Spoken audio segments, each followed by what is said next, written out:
Again, just setting up, I just jokingly said something that you said should be on a t-shirt, and that is, call me when you make your second film. Call me when you make your second, yeah. Someone does a first film, I'm like, okay, give me a call when you do your second film. You know, because if after your first film, you say, oh man, yeah, I got to go through that again, then you're a filmmaker, you know.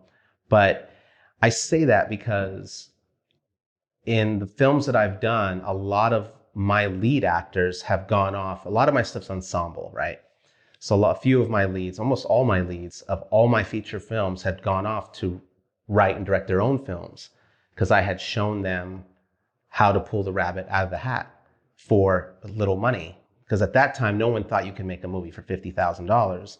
And I was doing that, and I was getting them at Blockbuster. I was getting them on Redbox. I'm getting them on Netflix.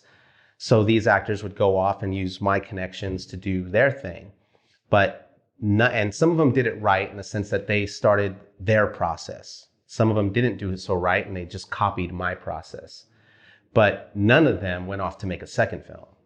You know, so I always have told actors in particular, and some of them had asked me to direct their thing. And I'm like, why are you doing this? Well, I really want to showcase my talent with this. I go, okay, that's not a reason.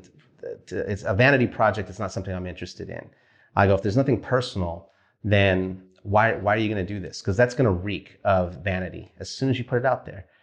So, and most of them were, and they never went to go do a second one because it's a lot of, you got to, I mean, look, your audience knows, you know what it takes to make a feature film, right? And if you're just doing it to showcase your acting talent, that's a hard thing to motivate, to keep you motivated throughout the process, you know?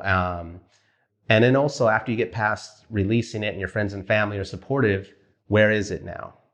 You know, did it go on to get distribution? Did it go on to a festival that, you know, wasn't a special, what I call a specialty film festival, you know, where you know everybody involved and they're like, they want to support the film, and that's great.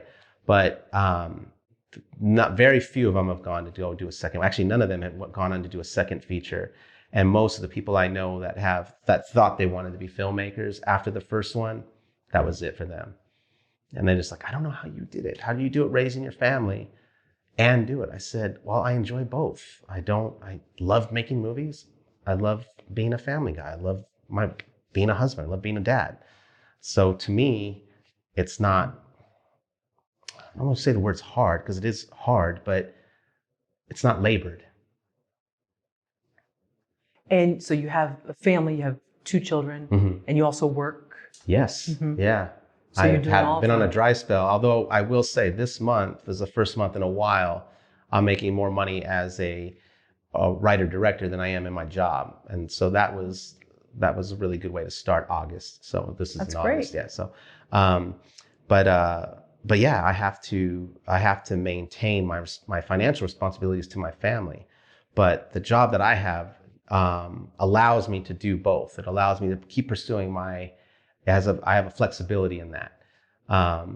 And so I'm able to provide for my family and do that and pursue filmmaking. You know, that's helped me keep my sanity. Have you ever wanted to have a non-flexible job? Because I know there's always that bait, like, should I take this like more steady or not even steady paycheck? But no, I'm not a 9-to-5 guy. I'm not a 9-to-5 guy. I knew that very early on. Yeah, I would have friends that would say, you know, I don't know how you do it without the security of, you know, retirement or healthcare. That luckily my wife's job, she has the healthcare, so we don't have to worry about that. But I said, there is no guarantees, man. I go, there are no guarantees. I go, I'm sure a lot of people that worked at a lot of these financial institutions that have gone down all thought they had security. There's no such thing as security. There's no security in being an artist, you know, and somehow we pay the bills every month and still pursue. It's just having courage to do that. Most people don't. And I don't blame them, but you have to have that if you want to pursue your art. And there's a lot of jobs in LA that are like these flexible jobs that actually pay a decent wage.